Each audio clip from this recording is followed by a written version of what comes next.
Hello, hello. What are we doing today, Luke? Today we are making a daiquiri. A daiquiri? I haven't had a daiquiri in ages. No, a lot of people haven't. It is one of the few cocktails that barely survived the disco era of cocktails.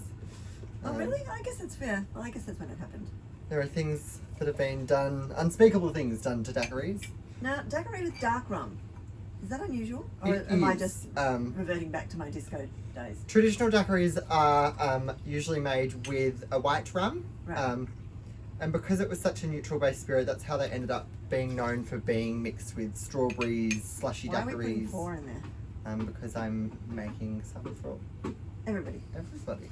Everybody needs cheering up, obviously, this afternoon. So we're having a daiquiri at o'clock. So I'm making a very traditional daiquiri, but with dark rum instead of white rum.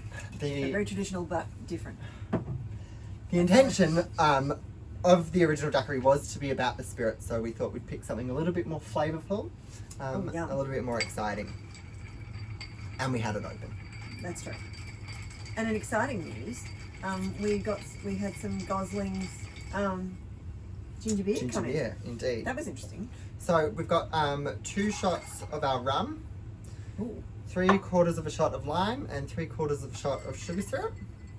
Wow. Looks much more interesting when it's dark, doesn't it? Yeah.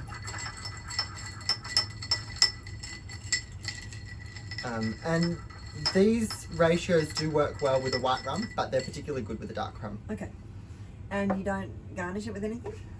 You can garnish it however you like. We've chosen not to do that today. Okay. Just because Because?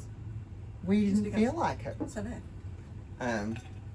Now you can put this in a cocktail shaker and shake it and put it in a martini glass or what have you. But we like to serve ours just on the rocks. Easy Awesome. as that. Cheers. Enjoy. Hickory dickory dock.